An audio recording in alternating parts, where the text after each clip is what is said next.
Nah ini kembali ke kalimat la ilaha illallah. Saya tidak perlu provokatif, pasti teori saya itu benar. Bukan saya bilang benar itu karena sombong, enggak. Ini sesuai teks. Misalnya begini. Benar enggak kelompok takfiri yang suka ngafirkan orang lain? Itu pasti tidak benar. Logikanya gampang.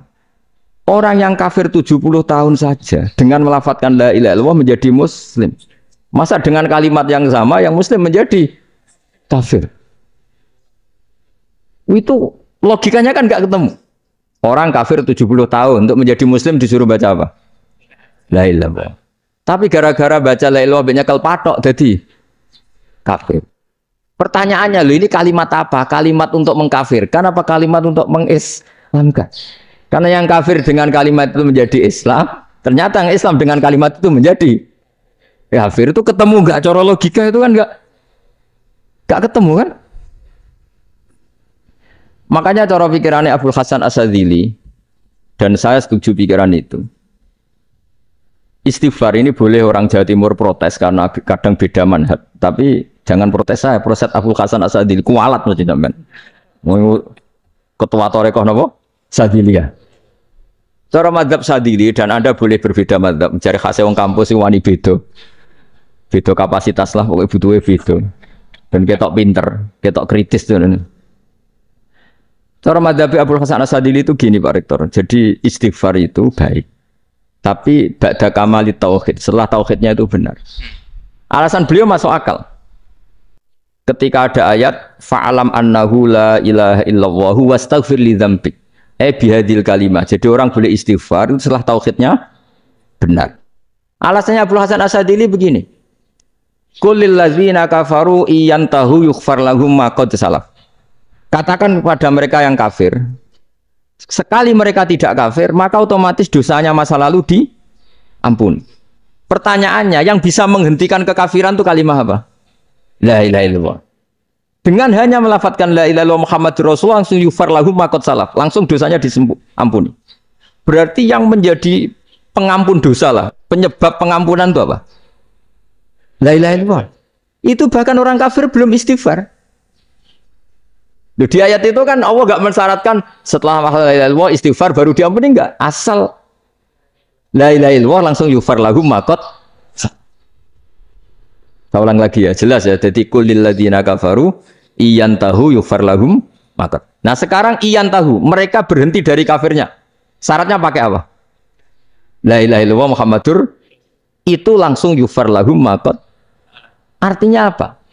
Ghufranullah itu bisa didapat hanya dengan mujarrodut tauhid, yaitu hanya dengan melafadzkan kalimat thayyib. Dan sahnya istighfar juga berdasar kalimat thayyibah itu. Misalnya gini, orang kafir sebelum Islam melafadzkan astaghfirullah, astaghfirullah, astaghfirullah, kira-kira diterima enggak? Enggak kan? Karena syaratnya istighfar ba'dat. Nah, makanya dalam madzhab Asyadzili istighfar itu setelah la ilaha illallah. Karena cara pandang ya seperti itu. Jadi fa'alam annahu la ilaha illallah wastaghfir li dzambi. Jadi dengan kebenaran tauhid saja ini sudah cukup kita insyaallah layak diampun. Karena innallaha la yaghfiru ayyusyraka bihi wa yaghfiru ma duna dzalika liman yasha. Jadi orang yang tauhidnya benar itu bisa diampuni Allah asal tauhidnya benar. Itu Allah ngendikan liman yasha wa yaghfiru ma duna dzalika liman yasha. Dawe Imam Suyuti walam yakun liman yastaghfir.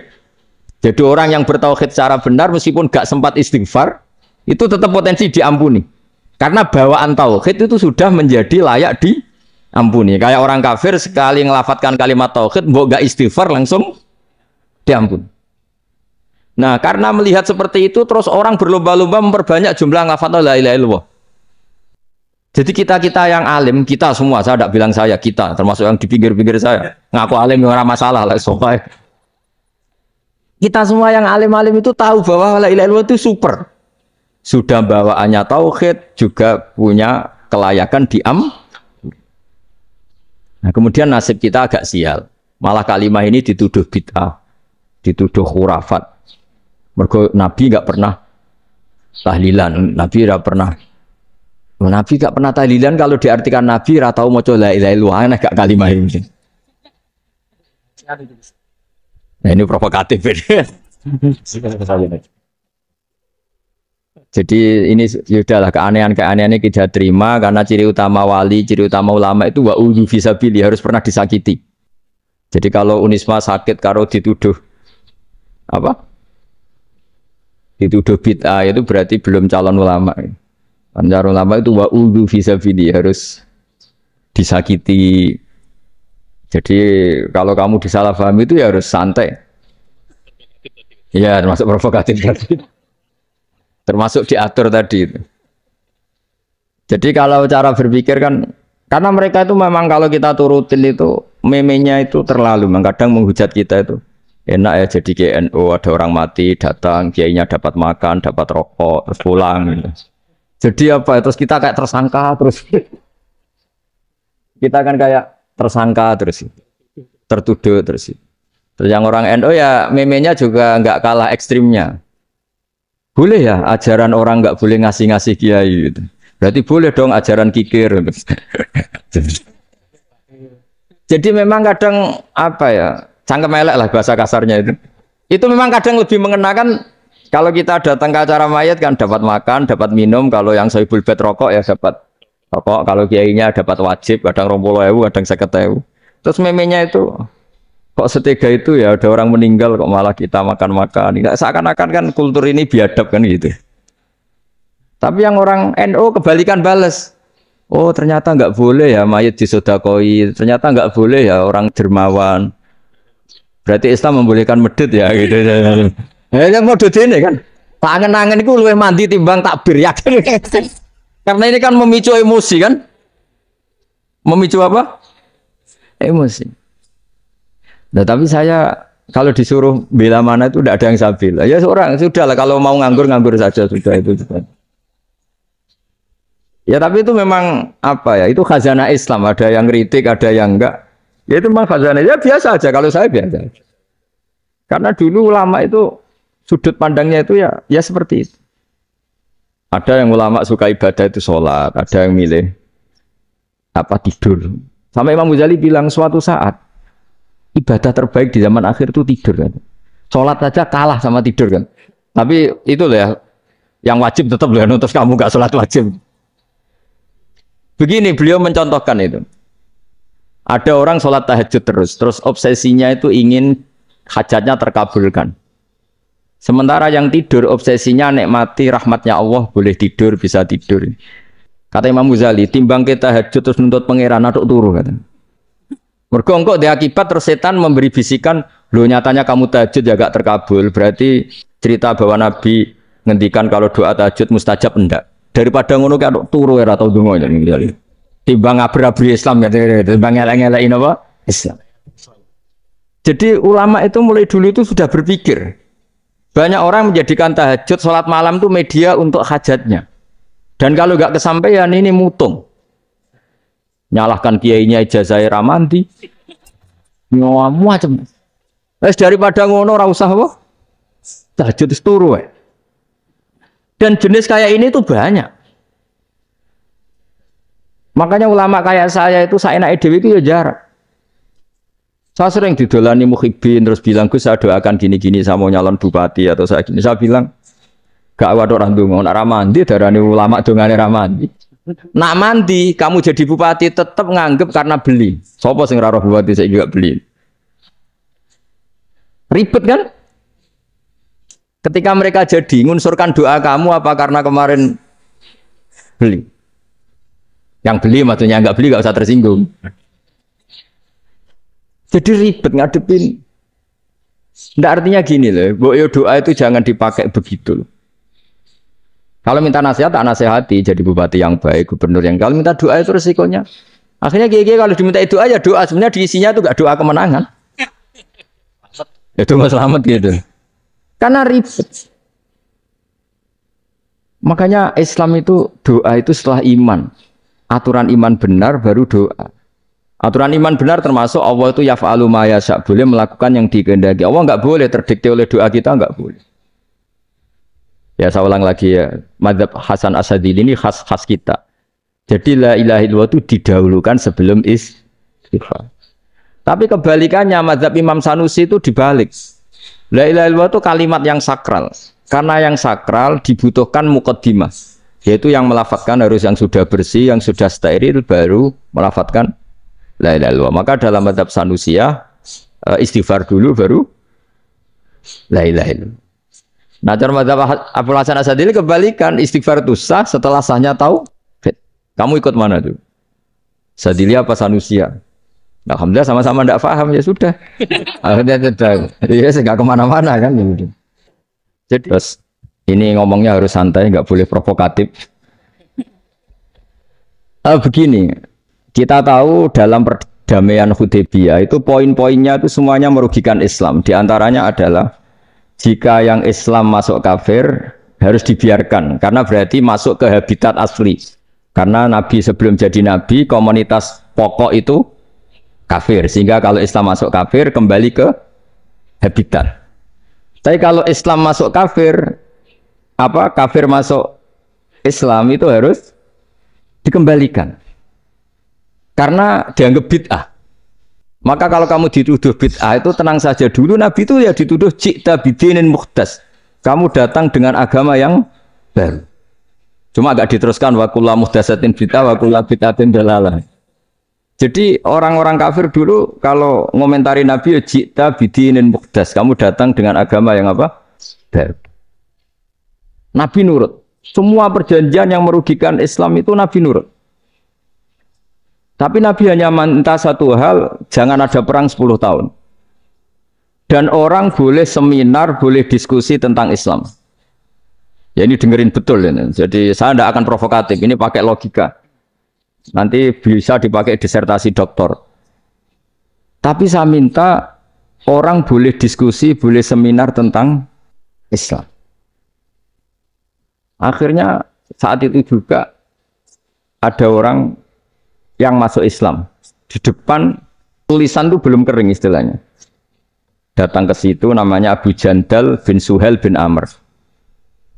Itu datang ke Nabi, ya Rasulullah saya ini mau masuk Islam. Kata orang-orang kafir, ini pertama Muhammad, kamu komitmen enggak sama perjanjian? Kalau kamu komitmen harus kamu kembalikan. Nabi bilang, ya Abu Jandal kamu kembali ke mereka, ke habitat mereka, yaitu menjadi kafir. Di komunitas kafir maksudnya. Akhirnya nangis. Sayyidina Umar itu dekati Abu Jandal, kemudian memberi isyarat supaya ngambil pedangnya. Jadi syaratnya wong ini baca ora wis. Maksudnya orang-orang kafir. Tapi Abu Jandal nggak mau. Singkat cerita akhirnya kembali ke komunitas kafir. Tapi yang dikatakan Imam Zuhri cara analisis. Ini nggak bisa pakai provokatif, harus pakai analisis. Innama kanal qitalu haitsul taqon nasu. Yang namanya perang itu menjadikan orang tidak berpikir jernih. Ini poin yang diambil oleh Rasulullah. Kalau dibahasakan Nabi curi kesempatan, masuk Nabi dikatakan mencuri, meskipun itu hanya bahasa ya. Nggak mungkin lah kita bahasakan seperti itu. Saya ulang lagi ya. Kenapa ada perang berkesinambungan? Sampai tahun ke-8 Hijriah. Mulai tahun kedua ada perang Badar, sampai tahun 8 Hijriah itu perang terus. Nabi sama orang kafir perang terus. Akibatnya apa Pak Profesor? Namanya perang itu ya nggak kau bermikir. Pokoknya agar ketemu Islam perang, Islam ketemu kafir perang, nggak kau bermikir. Padahal Islam itu bisa diterima oleh akal sehat, harus lewat diskusi, lewat pengamatan, lewat pemikiran, lewat pengendapan berpikir.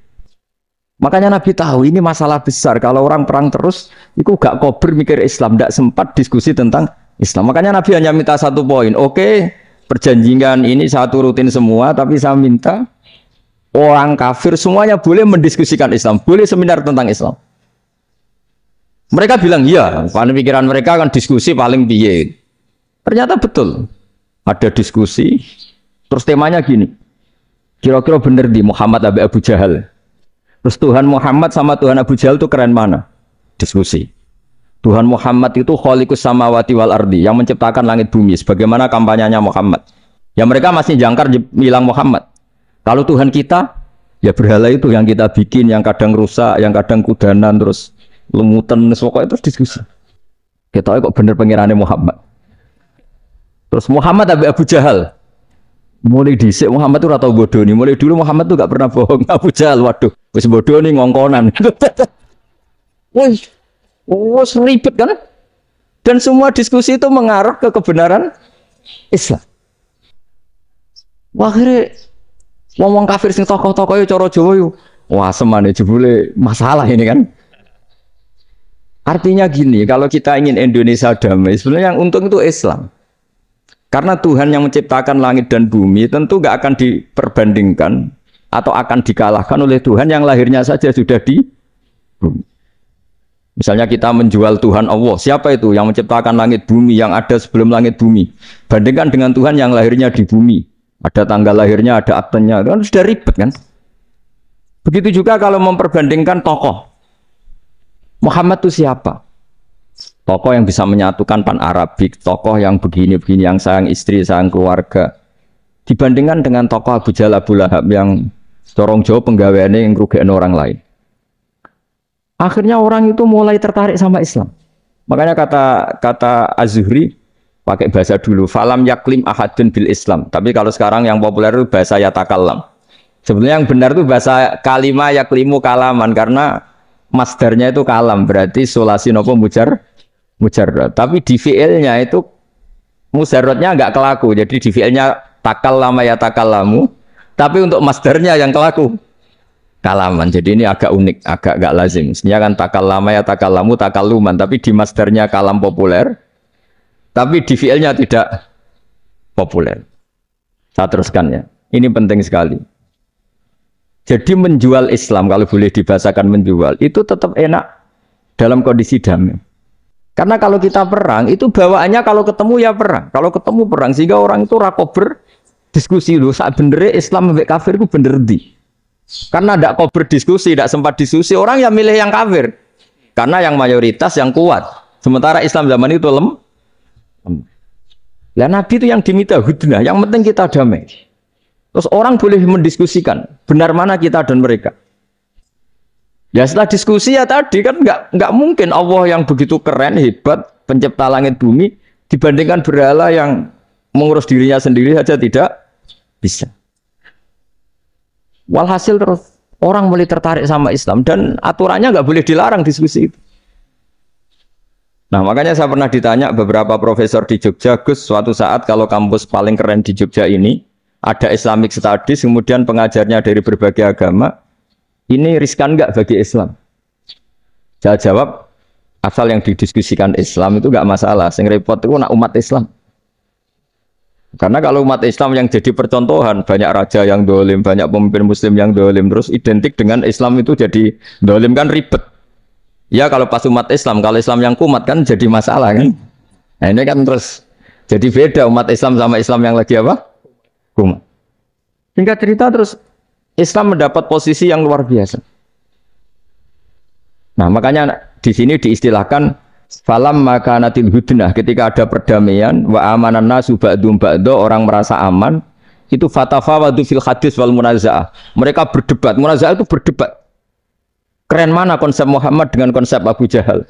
Keren mana konsep Tuhannya Muhammad dengan Tuhan kita? Terus diskusi dan mereka akhirnya ikrar, wah yang benar ya Muhammad loh. Di mana-mana Tuhan tuh ya sebelum langit dan bumi, di mana-mana Tuhan ya punya reputasi menciptakan. Masa Tuhan reputasinya diciptakan, no, kayak berhala dan sebagainya. Ibadah juga gitu. Ibadah wong kafir itu kalau tawaf itu telanjang, ibadah Muhammad santun pakai pakaian. Terus akhirnya mereka mulai tertarik Islam. Sehingga saya lihat di beberapa tafsir, saya memang tidak akan ngomong yang tidak serius, ngergani Unisma ben sawangane pemikir serius. Akhirnya apa?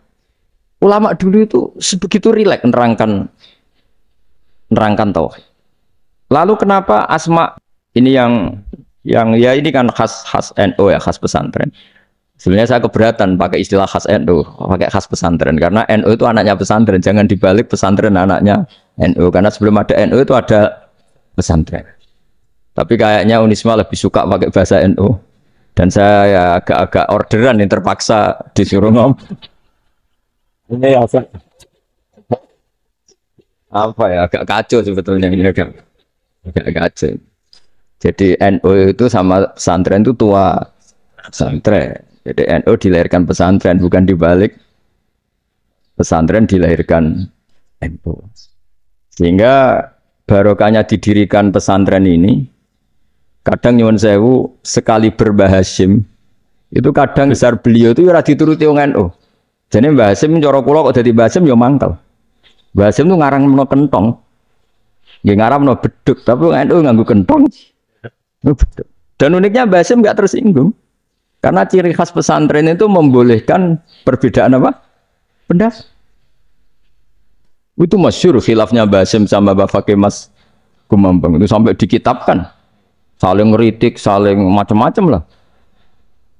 Jadi cara berpikir Mbah Hasyim ketika Nabi rembukan, ini gimana ya cara menentukan waktu sholat? Ya pakai kentong ya Rasulullah. Zakalin Nasoro itu untuk orang Nasrani. Ya pakai buk itu trompet. Zakalil Yahud itu untuk orang Yahudi. Terus, ada yang usul lagi pakai api ya Rasulullah. Zakalil Majusi itu orang Majusi. Setelah itu ada orang datang lari-lari cerita mimpi azan tadi. Ya itu terus dipakai sarana pemanggilan sholat ya azan itu. Sehingga Mbah Hasyim menolak kentong. Karena mantas sababi qaumin fahuwa minhum. Beliau keras sekali sampai bilang haram. Beliau judulnya ya haram. Al-Jasus Antakhrimin Nakus. Setelah naskah itu sampai ke Mbah Fakih Mas Kumambang di Gresik situ, di daerah Dukun situ. Dulu nggak ada WA ya, jadi sampainya ya lama. Makanya saya sampai sekarang nggak punya WA, karena ya saya ulama kan, kalau WA-an terus nggak jadi ulama. Nggak jadi ulama, main WA-an terus itu. Ya itu termasuk rektor nggak kau bermikir itu mesti kebanyakan WA. Karena kan otaknya didikte oleh sesuatu yang masuk. Sesuatu yang dilihat itu kan pasti mendikte kita. Beda kalau yang nggak WA-an kan, mikir apa kita yang menentukan. Kalau WA-an kan kita ditentukan. Mau mikir anaknya butuh apa, gara-gara WA informasi Jakarta mikir Jakarta. Padahal secara kewajiban ngapain kamu orang Malang mikir Jakarta? Gara-gara WA, mikir Jakarta belum selesai ada berita di Sulawesi, mikir Sulawesi. Habis itu mikir NTT. Makanya semua orang sekarang merasa tokoh nasional gara-gara informasi yang masuk itu nasional. Jadi Mas Yo RT yang mikir gimana Gus Indonesia. Padahal RT. Sampai lupa kalau dia itu RT. Jadi semua orang sekarang merasa tokoh. Dan itu gara-gara apa coba? Akhirnya semua orang juga punya ide tentang nasional. Harusnya negara itu gini-gini. Jebule wonge sing duwe ikon itu sapa? RT. Ribet kan? Saya teruskan. Setelah naskah itu sampai ke Kiai Fakih Mas Kumambang. Beliau itu marah besar. Ini harus dilawan. Dan saya bukan karena benci Mbah Hasyim. Beliau teman saya ketika ngaji Kiai Mahfud di Mekah. Jadi Mbah Fakih dan Kiai Hasyim itu teman ketika ngaji di Mekah. Cara ngelawan tuh lucu. Lucu. Gak ilmiah, tapi gak ilmiah wong alim tetap ilmiah. Di mana-mana serupa itu tidak sama. Ya kalau mungkin zaman Nabi di Madinah itu, zaman itu, kentong itu identik dengan milik Nasrani. Di Indonesia beda. Pos kampling ya kentong. Kebakaran ya kentong. Wae sarapan orang di LP ya pakai kentong. Jadi tidak ada jaminan kalau kentongan itu identik dengan Nasrani. Lalu haramnya di mana? Yang di mana-mana tasabuh itu identik. Ini tidak identik. Mulai masalah kan? Mulai masalah. Jadi beliau gaya judul Hazruus. Hazruus itu kepala bergeleng-geleng. Sekarangan kok ngene. Jadi sekarangan kok provokatif gitu. Dan itu Mbah Hasyim ya hormat. Mbah Fakih hormat Mbah Hasyim. Saya sendiri secara pribadi itu lebih suka pendapat Mbah Hasyim sebetulnya. Karena bagi saya sholat itu sakral. Ya sudahlah kalau sakral ya dipanggil dengan sesuatu yang sakral yaitu kalimat thayyibah adzan. Tapi saya tidak akan bilang kalau kentongan itu haram. Karena kalau haram alasannya mirip orang Nasrani. Sementara pos kampling ya pakai kentong, ada banjir ya kentong, ada kebakaran ya kentong. Jadi tidak identik untuk misa atau untuk sholat ala Nasrani. Tapi itu dulu ya rileks saja. Dua beliau itu ya saling menghormati, padahal saling kritik. Dan dulu ulama yang beda madhab itu ya saling menghormati. Imam Syafi'i itu kalau sholat di kawasan Masjid Abi Hanifah ya tidak kunut. Ketika ditanya kenapa kamu tidak kunut, sementara engkau berpendapat kunut itu sunat. Ikroman di hadal madhab. Saya sangat menghormati madhab. Imam Ahmad bin Hambal itu berpendapat kalau orang pakai pakai iftisot atau hijamah itu batal sholatnya. Sementara Imam Syafi'i mengatakan tidak batal apa sholatnya atau wudunya tidak batal. Tapi Imam Ahmad itu ditanya, apa kamu makmum Syafi'i? Bagaimana mungkin saya tidak makmum sama wali kutub seperti Imam Syafi'i? Padahal menurut keyakinan Imam Ahmad ini sholatnya batal. Ini habis iftijam udah wudu. Tapi tetap saja beliau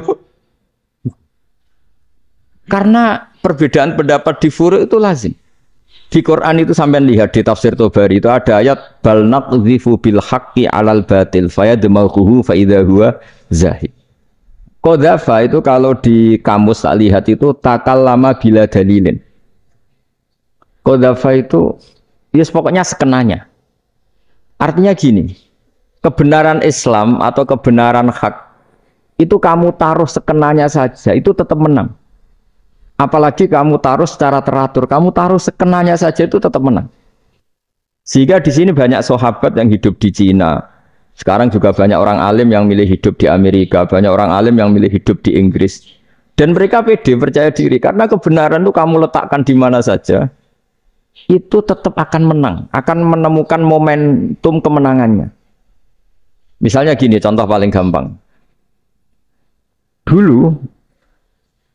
Dulu para peneliti, saya ulang lagi dulu para peneliti itu ya datang kemana-mana, termasuk Ibnu Battuta, termasuk Ibnu Khaldun, ya semua peneliti itu suka neliti.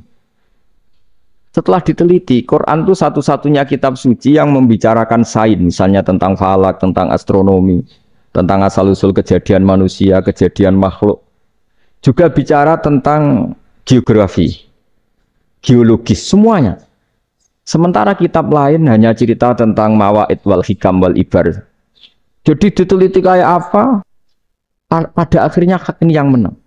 Bal naqdhifu bil haqqi 'alal batil fayadmaghu fa idza huwa zahid. Saya berkali-kali cerita, ada ulama yang ahli matematika. Ketika ditanya kenapa kamu suka ngajar matematika, sampai muridnya itu ragu, ini guruku mlebu swarga ta ora, penggaweane mulang matematika. Tapi para muridnya bermimpi bahwa Imam Amudi itu disuruh ngajar para malaikat. Dan itu pede betul dia. Kata Allah, ini ulama saya yang iman kepada saya setingkat iman kamu.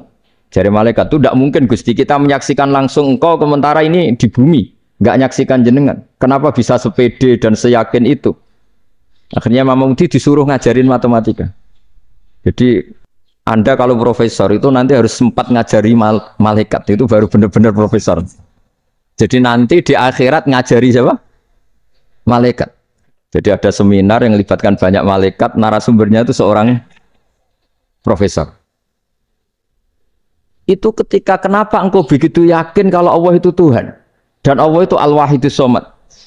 Terus Imam Amudi mulai nulis angka gak beraturan. 2, 3, 4, 5 sampai 1 miliar, 1 triliun, semuanya enggak beraturan. Kata beliau, nisbatus naini wasalasa ila ma la nihayatalaha iku nisbatul far'i ilal asli. Mbok angka sebanyak apapun, 2 dibanding 1 ya far'ul wahid, 3 dibanding 1 ya far'ul wahid. Semua angka yang enggak terhingga pun dibanding 1 semuanya far'ul wahid. Semua angka sebanyak apapun itu cabang dari angka 1. Fakullu hadhil awalim far'un minal wahidis shomad, yaitu Allah Subhanahu wa ta'ala. Wakil malaikat tepuk tangan, iya juga. Jadi begitu juga ada ulama itu ahli gambar. Saya dulu ngaji sama Mbah Mun Al-Husunul Hamidiyah, itu kitabnya itu banyak gambarnya. Dan gale gambar yang ngawur betul, mangga ahli gambar. Saya lepol, sempurna lele. Semua gambar bangunan, gambar sapi, pokoknya gambar. Ternyata dia menemukan Tuhan itu dari gambar. Gambar serapi ini atau seruwet ini sama. Gambar rapi sama ruwet itu sama kalau dalam pandangan tauhid. Dimulai minan nuqtah al-wahidah. Kowe cek gambar sing rapi sing indah, cek gambarmu elek, dimulai dari satu titik. Dan titik ini nuqtatil wujud, yaitu Allah Subhanahu wa ta'ala. Jadi nek cara ahli tauhid gak penting gambare api, menang lomba ta ora penting. Butuhe hadis surah ini gambar baik yang rapi maupun ndak adalah min nuqtah dari satu titik. Alam raya sebanyak ini mbok gambar mbok ora, cek mulai Mars sampai Jupiter kabeh semua bentuknya yang banyak ini semuanya min nuqtatil wujud, yaitu dari titik wujud gini kok Allah Subhanahu wa ta'ala. Di sini hebatnya ulama-ulama, mbok dia pengajar matematika, mbok pengajar gambar, semuanya dipakai perangkat untuk tauhid. Nah, itu kan juga bagian dari Islam damai, Islam yang sangat tidak perlu perang untuk orang dipaksa Islam. Enggak perlu provokatif kayak tadi pidatonya rektor jenengan tadi. Jadi ciri utama ilmuwan tuh kalau ngomong datar tapi logikanya enggak terbantahkan, itu ciri khas ilmuwan. Kalau ciri khas politikus kalau ngomong itu keras. Provokatif lah kira-kira gitu. Tapi isinya biasa. Nah, saya berharap nanti semua profesor doktor itu datar tapi isinya ya kualitasnya bagus ini. Mantas. Jadi makanya terus kata ulama, kenapa diistilahkan balnat zifu bil haqqi? Kenapa pakai qadzafa sementara qadzafa maknanya takallama bila dalil? Maksudnya bila dalil di sini itu min ghairi ikhtiyajin ila dalilin. Kebenaran itu memang enggak butuh dalil. Apa kita perlu dalilnya apa? Buktinya apa? Kalau 3 itu cabang dari 1. Wong gendeng yang takok gitu pas orang gendeng. Wong 3 cabang dari 1 kok ditanyakan buktinya apa? Itu min awalil bidah. Pertama orang pasti tahu kalau 3 itu far'ul wahid. 1 juta juga far'ul wahid. 1 miliar juga far'ul. Gambar yang sebanyak apapun ya dimulai dari 1 titik. Cek gambar benar maupun yang tidak. Ya orang boleh berdebat lah. Ketika Unisma datangkan saya, itu saking senengnya kiai, apa saking sombongnya sampai ngatur kiai, kan nggak pernah bisa diperdebatkan. Itu kan orang boleh debat kan? Itu saking angkuhnya apa saking senengnya kan nggak jelas kan? Kan dan orang boleh setuju pendapat saya, yaitu ngatur kiai itu haram. Setuju juga Pak Rektor, ekspresi mahabbah itu ya macam-macam. Dulu sahabat ya gitu, sahabat itu ada yang nggak kenal wajahnya Nabi sama sekali sampai akhir hayatnya. Ketika ditanya, lo kamu itu sahabat kok nggak tahu wajahnya Nabi? Saya nggak pernah berani memandang Nabi karena ijlalan terlalu menghormati saya sehingga nggak berani memandang wajahnya. Ada sahabat yang penggawaannya dulu wajahnya Nabi sampai bisa nyifati alfi faminunil hajib sampai bisa nyifati detail karena dulu wajah Nabi itu ibadah. Ada seorang wali ditanya, kalau kamu di surga ingin nggak melihat Allah? Enggak kan? Loh, tapi semua orang ingin melihat Allah. Unazzihu dzalikal jamal an-nadhuri misli. Ben gak elek-elek Allah tak delok terima aku. Wong ra jelas.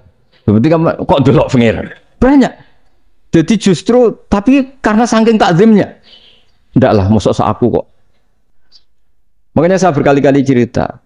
Menurut kesepakatan ulama, soft awal itu paling baik. Tapi banyak juga wali yang kalau sholat itu di belakang. Koyok paling bener yang gue ngarep. Bayangkan misalnya kamu semangat di soft awal di masjid haram, dibeli sholatnya salah. Itu dari malaikat gaya nih gue ngarep, dibeli raro. Ini di sini wong, dibeli bodoh gitu. Gaya nih gue ngarep, dibeli. Coba orang kalau sowan Mbah Mun, yang berani di depan itu kan ya ketuanya atau jubirnya kan, yang merasa tidak pati pinter-pinter kan mesti di pojokan. Artinya sudut pandang seperti itu ya sah saja, apa? Sah saja. Makanya banyak sahabat yang jarang sowan Nabi, alasannya takut ganggu Nabi. Banyak yang sering sowan Nabi, alasannya seneng Nabi. Yang sowan ya seneng Nabi, yang enggak sowan alasannya seneng. Loh Nabi itu tokoh, punya keluarga, punya anak. Kalau saya sering sowan berarti sering ganggu. Yang sering sowan dia alasan ini khazanah kita harus istifadah. Jadi zaman dulu dia biasa dua sahabat, yang satu milih mahabbah itu milih sering sowan, yang satu juga mahabbah milih tidak sering. Karena pertanyaannya bisa dibalik kan, sering sowan apa sering ganggu coba. Nabi Abedar, assalamualaikum. Nabi nimang cucunya, assalamualaikum. Ayo bener yang sowan apa bener yang enggak kalau seperti itu. Akhirnya terus diatur sedemikian rupa oleh Quran. Walau annahum sabaru hatta takhruja ilaihim lakana khairal lahum. Jadi sahabat kalau mau sowan Nabi ya nunggu di Sufah. Kalau Nabi keluar berarti milik publik. Sekali masuk ke dalam, tidak ada sahabat yang berani sowan. La tadkhulu buyutan Nabi illa ayyudzana lakum. Kalau soal sampai masuk dalam harus nunggu dipanggil. Karena sekali Nabi masuk dalam itu milik privat keluarga, milik istrinya, milik cucunya, milik keluarganya. Dan Nabi sekali keluar ke ruang itu berarti milik publik. Itu terus jalan tengah. Karena kalau langsung masuk, bayangkan saya itu sering menyaksikan. Mbah Mun habis ngaji 2,5 jam ngaji Jalalain. Baru masuk, Assalamualaikum. Padahal yai mungkin mau ke kamar mandi, mau ini itu.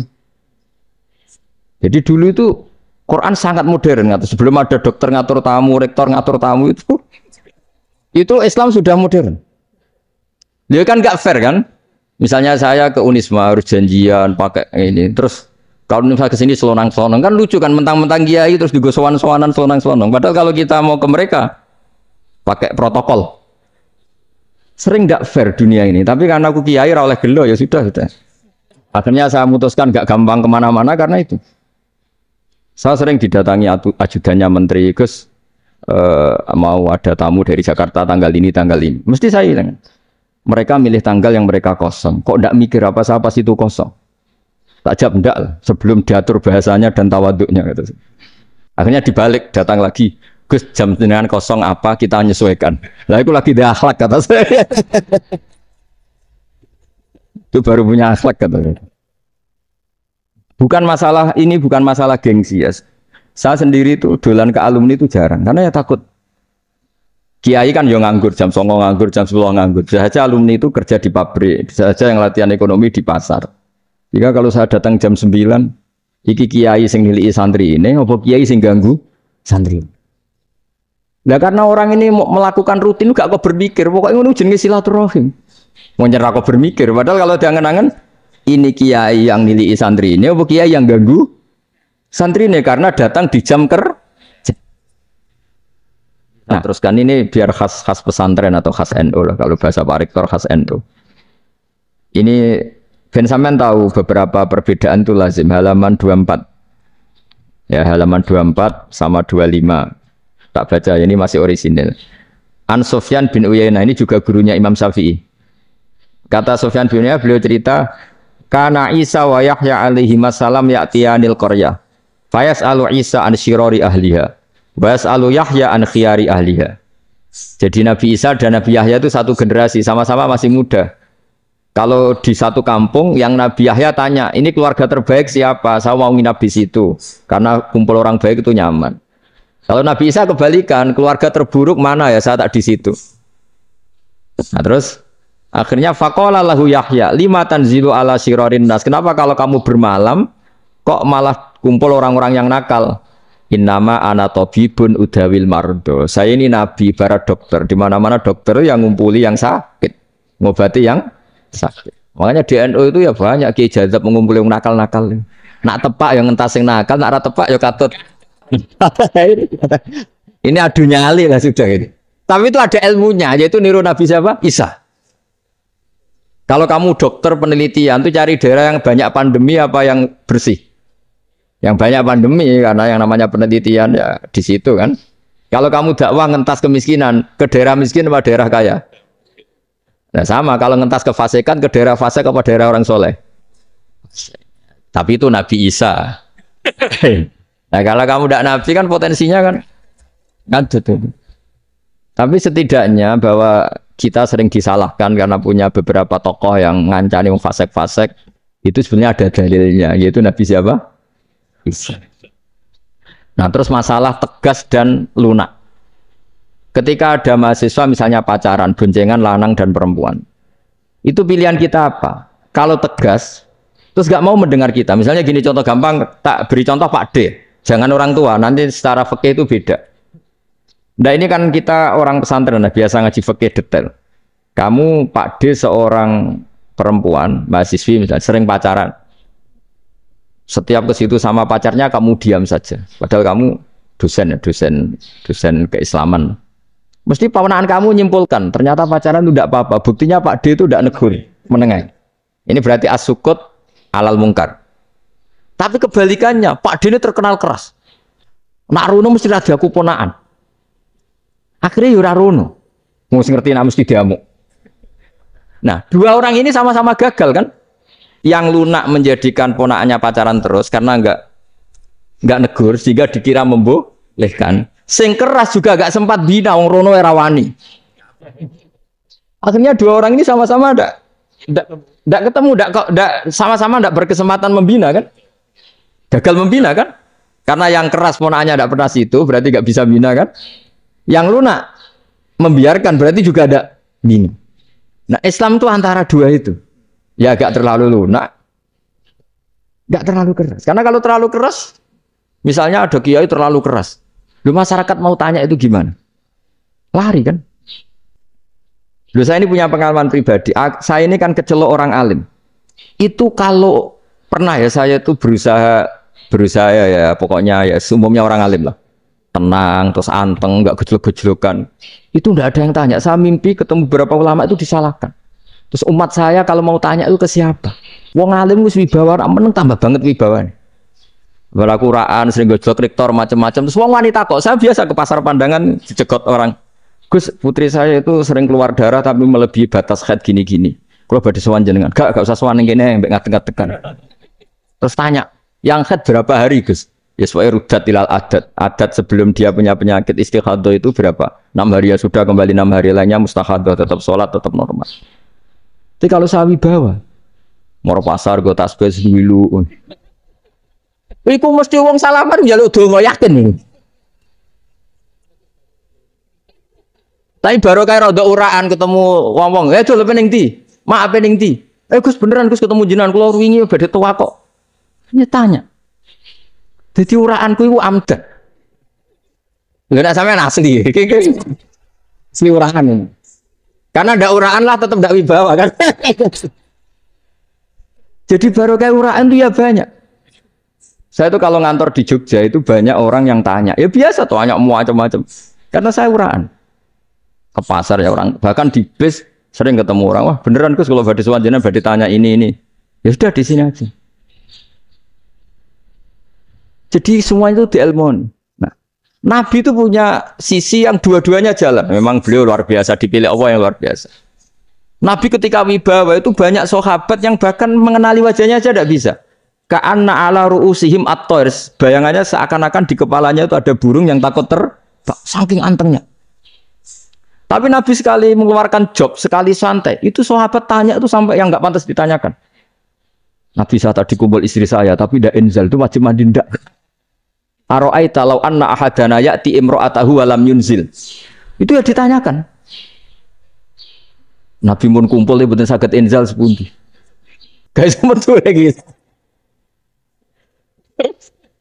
Ya ada yang tanya macam-macam. Ya saking ada sahabat dipanggil Nabi tambah lari, dipanggil lagi tambah lari. Pas jenengan nyeluk, pas kula kumpul bojo kula. Lah kula kuwatir jenengan orang suci, saya belum mandi, makanya saya lari. Nabi ngendikan innamal mukmin thahir, ya nak masalah ketemu kiai ra apa-apa ijek junub. Mending kok nak salat ya dhisik. Tapi Nabi sekali pakai mazahirul jalal, tapi pakai wibawanya, itu orang enggak berani ngomong. Tapi sekali Nabi rileks, itu orang bisa tanya apa saja, termasuk halal yang enggak pantas. Loh, ada sahabat itu tanya lucu, tanya Maimunah. Maimunah itu ya cantik tapi sudah agak tua. Maimunah, ya umal mukminin, hukume ngambung bojo pas Ramadan piye? Wah gak roh aku, gak tahu diambung kan Nabi Muhammad. Tanya Saudah, malah orang-orang diambung. Kalau Saudah itu kan wis tuwa itu. Lucunya istrinya jawab. Tanya Aisyah yang mungkin Nabi, ya yang mungkin tanya Aisyah. Itu yang usul ya istrinya Nabi Maimunah. Selalu Aisyah. Tanya be Aisyah. Ya Amirul ya ummul mukminin gini-gini. Aisyah yang cantik masih perawan kan. Qabbalani Rasulullah wa oh Nabi biasa ngambung-ngambung pas Ramadan dan beliau tetap puasa. Akhirnya fakih ngarang kan wa takbil fi Ramadan wa tublah la tubtilu shauma ngambung ora. Iku udah biasa di sini. Ya nasibnya ayo. Nah ini artinya seasik itu gitu. Jadi garwane Nabi sing ngrasa rodok tuwa. Wah, aku ora tahu. Sok Aisyah. Serilek itu dulu itu. Maksudnya orang-orang Islam pertentangan itu. Maksudnya dia balik. Semua ini bedanya orang pesantren sama orang kampus. Kalau orang kampus mau cerita agama itu rahmatan lil alamin, tapi nyontokno rileke ora iso. Agama itu rilek, tapi nyontokno rileke ora iso. Mergo ya rapati ngaji. Ora iso, dadi mau gawe kaidah mau Islam itu rahmatan. Jadi Nabi itu lah, Allah juga gitu. Allah itu kalau sudah memperlihatkan mazahirul jalal, itu mbok malaikat Jibril rawani. Ketika Allah dengan mazahirul jalal. Tapi kalau Allah dengan mazahirul jamal, mazahirul apa? jamal. Iku yo gojo-gojo kan ambek makhluke gojo. Yo buli-bulian cara sakniki. Ya sampean delok ning hadis syafaat itu, akhiru man dakhalal jannah atau akhiru man kharaja minan nar itu di beberapa judul. Ada seorang rojul yang ahli neraka ya, dintas mbek pangeran terus ditudono swarga. Gusti, swarga sengiler tok ora wong wayu roh, wis wong ngiler tok. Ngerjaluk Gusti mosok roh tok ora oleh mlebu. Jarimu asal mlebu metu kon neraka ora jaluk-jaluk meneh. Sumpah lho ya, gak jaluk apa-apa meneh. Mboten Gusti. Sekali saya keluar dari neraka ndak akan minta apa-apa lagi. Wis. Wallahi, la as'alu ghairaha. Mesti ghaira khoslah, ghaira tilkal khoslah. Ya niku pokoke selain keluar dari neraka saya ndak akan minta lagi. Didono swarga wong dokelono seru ribet kan. Wong bojone elek kan dendam dadi ning swarga iki. Swarga wis macam-macam. Gusti mosok roh tok ora oleh mlebu. Jarine ra janji ra njaluk meneh. Akhire ya wis didelokno neraka. Jadi pangeran jawabe gampang didelokno neraka. Roh neraka begitu menyakitkan, begitu ngeri. Dah Gusti saya ndak minta surga. Sementing enggak masuk neraka. Rabbana srif anna adzab jahannam. Lah lama itu diadepno swarga njuk mlebu swarga. Diadepno neraka. Akhirnya ya sudah. Saiki mlebu swarga gak apa-apa. Iku jawabe lucu. Atas tazyib jenengan ngenyek kula. Wong karuan ra di swarga kok mlebu swarga. Terus akhirnya mlebu swarga kan mlebu swarga tamanna. Sangen-angen sing mbok jaluk apa? Orang angen-angen yang indah-indah laka wa asratu amsal ya siku tak turuti wa asratu amsalih lan lipatan ke-10. Jawabe wong lanang ya lucu. Atas tazyib wa anta rabbul alamin. Jenengan pangeran kok ngenyekan. Maksudnya wis karuan aku ora pantes. Terus jare pangeran la astazi'u bika walakinni ala ma asya'u qadir. Aku gak ngenyek kowe, pancen aku pangeran. Nuruti kowe iku iso. Jadi Allah sendiri ketika dengan madzahirul jamal itu malaikat ya ono sing wani bantah. Masyhur itu kan malaikat sing bantah pangeran ataj alufiya mayusidu fiya wasfikut. Karena Allah dengan madzahirul jamal. Sing paling masyhur Nabi Musa. Nabi Musa itu ketika Nabi Mi'raj. Nabi Mi'raj itu beliau kira-kira di langit keempat lah yang masyhur atau kelima. Ngelangkai. Nabi Musa menangis, ya Rabbi ini apa-apaan? Orang sing ja'a ba'di kemudian melangkai makom saya ini apa-apaan? Dan Nabi Muhammad kan apapun hebatnya kan junior. Kok melangkai makom saya ini apa-apaan? Enggak fair. Sampai Nabi Muhammad itu tanya gini sama Jibril. Reaksi Allah gimana ketika melihat Musa seperti itu? Jawab malaikat Jibril lucu. Ya roh khiddatahu. Allah sapal gayane Musa. Biar. Tadi lucu. Ya dibiarin aja sama Allah. Tapi wong jenenge Nabi Musa itu kekasihnya Allah. Tetap berkah bagi kita. Betul. Ketika setelah Mi'raj diwajibkan sholat 50. Gentena Nabi Musa kelihatan nabinya. Sebenarnya Nabi Musa itu sebetulnya loh, enggak menguntungkan kita sebetulnya. Tapi yang menguntungkan. Sebenarnya enggak niat menguntungkan kita, tapi menguntungkan. Nabi Ibrahim kan di langit ke-6, keren lah. Konti dong ketemu Allah ngeten-ngeten kan salat 50. Karena Nabi Ibrahim terkenal Nabi baik enggak bantah. Bareng Nabi Musa. Kenapa diceluk pangeran? Kula akan salat ping 50. Inna ummataka la tutiku dalik. Wah, gak kuat umat. Rai-rai gak umatmu ora ngarah kuat 50 roda. Tapi sebenarnya Nabi Musa itu niatnya bukan membela kita. Fa inna ummati la umatku sing gagah-gagah ra iso meneng umat. Sebetulnya ya, itu masih pakai gengsinya gitu. Wes ngono-ngono lah sementing kita untung. Ya, sebetulnya dia itu enggak terima wong umat saya aja yang lebih kuat. Enggak kuat apalagi umatmu. Dan terus sebutin irji ila rabbika fas'al takhfif. Itu berarti Allah dengan madzahirul jam. Sudahlah, datang ke Allah minta keringanan. Allah itu baik. Minta, ambek Allah ya diringana mau 5 tok. Jadi cek 45. Balik ke Nabi Musa, piro 45, cek ra kuat umat. Wong umatku ora kuat dadi sepat bela. Umatku ora kuat. Lho cara Nabi Muhammad model wong Malang. Lu beda umatku be umatmu. Beda. Lho Nabi Muhammad kan enggak seperti itu kan? Enggak punya akhlak Malang kan, akhlak. Maksudnya akhlaknya mujur itu kan. Akhlak yang baik gitu. Ya, akhlak yang mujur bukan yang malang gitu. Jadi Nabi ya manut. Tinggal 40 kan, dikurangi lagi 35 sampai 9 kali kan. Masyhur itu. Ya kan kalau dikurangi 55 kan berarti turun naik kan 9. Lalu itu setelah 5 itu Nabi Musa cek usul masih ragu. Iku cara Nabi munggah nentek. Entek ya. Terus iya doa tuntas betul. Bebas. Bebas. Terus munggah ado-ado laopo. Apain itu. Akhirnya Nabi Muhammad sudah sampun ya kalimah Allah. Saya ini malu sama Allah Musa. Sudah 9 kali dan diturutin terus. Jadi Allah kalau dengan mazahirul jamal itu Nabi Musa biasa nego sama Allah. Tapi ketika Allah dengan mazahirul jalal itu Nabi Musa enggak berani. Yaitu di hadis syafa'ah. Hadis syafa'ah ketika manusia datang ke Nabi Adam, ya tuna Adam. Ya Adam anta abul basar ngene isfa'li ana inda rabbik. Kamu saya minta mensafaati kita. Nabi Musa, Nabi Adam inna rabbi qad ghadibal yawma ghadaban lam yaghdab qablahu mislah wa la yaghdab ba'dahu mislah. Ini Allah sedang murka besar dan tidak akan murka seperti ini lagi. Sudah saya tidak berani nafsi. Nabi Ibrahim enggak, termasuk Nabi Musa ketika di itu ya enggak berani. Karena Allah dengan madzahirul jalal. Itu Nabi Musa enggak berani. Sudah saya sendiri itu pernah salah. Yaitu saya membunuh seseorang yang enggak disuruh oleh Allah membunuh itu. Yang pas jotosi orang Kipti. Akhirnya datang ke Nabi Muhammad. Pas ke Nabi Muhammad, Allah dengan madzahirul jamal. Dengan madzahirul jamal. Sampai Kanjeng Nabi ngendikan, analah, saya akan memintakan syafaat kalian. Terus fa'ahmadu rabbi bimahamida allamaniha rabbi. Saya muji Allah dengan pujian-pujian yang orang lain tidak tahu, hanya saya yang diajari, kata Rasulullah. Ya di sini menurut banyak ulama, termasuk kitab yang saya baca, kenapa Muhammad sebagian namanya Ahmadu? Itu dari af'al tafdil, fa Muhammadun Ahmadu min ghairihi. Muhammad Rasulullah itu kalau muji Allah di atas cara mujinya Nabi yang lain. Jadi Ahmadu bukan dari fi'il mudhari' lil mutakallim tapi dari af'al apa? Tafdil. Fa Muhammadun Ahmadu min ghairihi.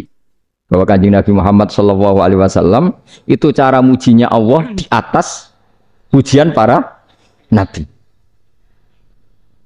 Makanya di sini Sayyid Ali Zainal Abidin kalau muji hamdal hamidin wa fauqa hamdil hamidin. Jadi pujian saya ini di atas rata-rata cara mereka apa? Yaitu sirinya apa? Nabi itu tahu bahwa akhirat tidak bisa batasi Allah. Kamu tidak bisa nyemprit Allah. Allah, ini akhirat tuh. Amal sudah tidak manfaat. Ingat itu. Tidak bisa seperti itu. Allah itu nggak bisa tunduk sama konstitusi yang bernama akhirat. Artinya Allah meskipun di akhirat tetap dua hak yaf'alu ma yasa atau yaf'alu ma yurid. Nggak bisa kamu terus wah ini akhirat amal raiso dikirim nawang mati, amal raiso dikirim. Yang pangeran kok mbak atur. Kalau kita yang mengirimkan tidak bisa, tapi kalau Allah tetap bisa. Makanya ada kiai mengatakan kodok qadar raiso dirubah, itu kamu. Makanya ada seorang kiai ditanya, kodok qadar raiso dirubah sekali dicatat selesai. Jadi kiai tadi, tapi nak Allah iso. Dalile apa yang huwa ma yasha wa yusbit. Nak Allah ya iso, sing ra iso kan kita. Nah, Nabi itu tahu betul meskipun akhirat itu Allah masih bisa dinego saking baiknya. Akhirnya Nabi sujud, masyhur itu terus, ya Muhammad irfa' ra'sak wasal tuqa wasa'tu safa. Semat sirahmu angkat, kejo apa tak turuti. Semenjak itu Nabi minta apa? Artinya apa? Ketika Nabi lain berpikir bahwa akhirat ini membatasi amal, karena sudah Nabi tahu betul kalau Allah tetap Allah. Yang enggak terbatas kekuasaannya, enggak terbatas rahmatnya juga saat di akhir. Makanya disebut fa Muhammadun Ahmadu min ghairihi. Makanya wa mubasysyiran bi rasuli ya'ti mim ba'di ismuhu Ahmad. Jadi makanya terus banyak GNU sing macam-macam lah. Sing ono sing potongane wedi terus hati-hati. Iku berarti makome madzahirul jalal. Ono sing amen guyon nek makome madzahirul jamal. Ono sing ra jelas ngene iki, sing jelas. Nak guyu buanter kok nangis kok buanter. Jebule urusan utang. Lah ini sudah yang kita. Jadi makanya yang rileks saja. Sebenarnya agama ini santai, rileks karena agama ini harus bifarohin wasururin. Enggak boleh agama ini dibawa dengan kekerasan, dengan antisosial. Karena agama ini harus kul bi fadlillah bi rahmati fa bidzalika falyafrahu, harus senang, harus rileks. Makanya saya jadi kiai itu seneng takutnya gini. Sekali saya tidak seneng jadi presiden buruk. Ternyata jadi wong alim raina itu contohnya. Sampai merengut terus uripe susah. Nanti orang tidak berani jadi orang alim. Makanya saya buktikan bahwa saya lebih bahagia di bang rektor. Nanti orang yang jadi rektor semua ingin jadi orang alim. Saya pernah ketemu sekian rektor di Jogja tanya, Gus, kenapa jenengan bela-belain pesantren sampai segitu? Kan keren kampus NU, sekarang ada Unisma, ada NU Jogja, ada NU Jepara gini. Tak bilangin gini, sampai rektornya itu istighfar kan. Saya bilangin gini. Ini sekaligus tak kasih tahu ini rektor Unisma ini. Tak bilangin gini. Andai kan tidak ada kiai kayak saya itu Islam bisa tutup. Kok bisa, Gus? Misalnya ada perempuan haid faqal adat. Itu kalau untuk tahu hukumnya haid daftar dulu ke Unisma. Daftar dulu kan? Setelah daftar nunggu pelajaran haid.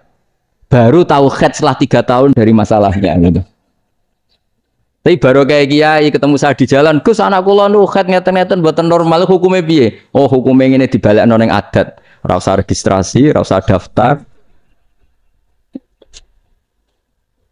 Jadi ya harus ada istighfarnya lah. Unisma juga harus istighfar, semuanya harus istighfar. Karena ada sisi yang nggak mewakili kebutuhan Islam.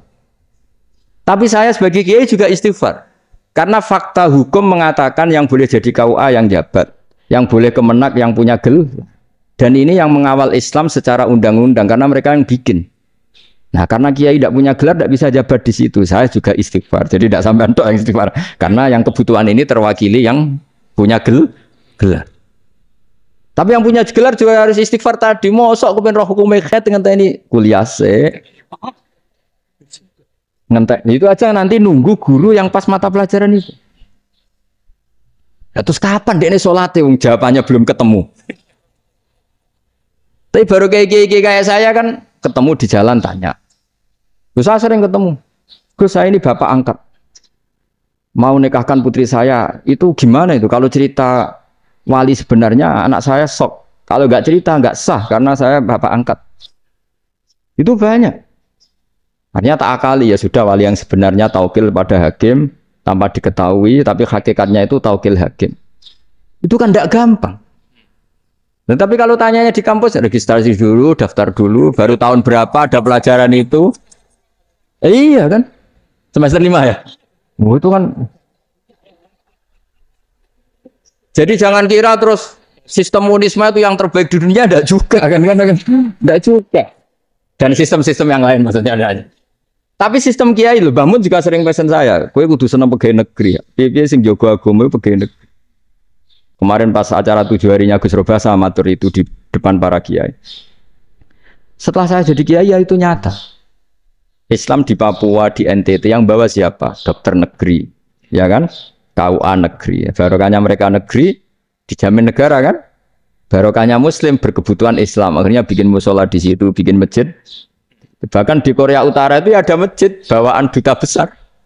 Karena banyak duta besar Muslim berkebutuhan masjid. Yang bisa gini itu yang negeri apa yang swasta? Negeri lah. Di sini kiai tidak mewakili semua kebutuhan apa? Islam. Tapi kampus juga enggak, kampus Islam sekalipun tidak memenuhi semua kebutuhan Islam tadi. Masa orang tanya kan nunggu semester berapa tadi? Semester 5 masih daftar dulu. Nunggu pelajaran itu. Payahnya pas ketemu dosennya, saya tidak pernah ribet kan? Dosennya cowok gitu. Jadi sudahlah, makanya ini, iya makanya ini kan bentuk kearifan loh. Jenengan ngakui fungsi kiai kayak saya itu bentuk kearifan. Saya juga ngakui jenengan ini butuh kearifan. Saya sering didolani KUA itu. Itu rata-rata ya didikan kiai. Kompilasi hukum Islam itu banyak ya, janda cantik. Contohnya harus cantik, kalau jelek nggak mungkin terjadi. Ada janda cantik kebetulan suka kawin tapi takut zina. Saya ulang lagi suka kawin tapi takut. Itu seringnya gitu Pak Rektor. Jadi dia kawin bosen bilang ke KUA, Pak saya sekarang mau nikah sama ini. Loh, tapi kamu mau punya suami. Ya tapi kan gak tercatat Pak. Itu KUA-nya rata-rata itu gak berani. Meskipun gak tercatat karena secara fikih meskipun gak tercatat tetap dia seorang perempuan yang bersuami. Maka gak boleh nikah sama orang lain. Jadi coba kalau nyuwun sewu KUA hanya ngikuti hukum formal yang penting di catatannya gak punya suami, ya dinikahkan saja kan. Tapi mereka enggak, karena didikan kiai enggak berani. Artinya gini, kalau hanya pro hukum catatan sipil, maka ini dinikahkan bisa, karena enggak tercatat. Tapi secara hukum santri, enggak bisa dong menikahkan perempuan sing dadi zaujin yang punya suami. Nah, ini barokahnya kerjasama yang baik. Jadi di masyarakat itu tertanam didikan kiai, enggak boleh nikahkan perempuan yang bersuami. Tapi di KUA ngikuti hukum formal. Dan di Indonesia itu KUA itu rata-rata konsultasinya ya sama kiai. Sehingga ya nggak berani akhirnya meskipun ya mlebu rokok mbak gak iso. Dan itu banyak.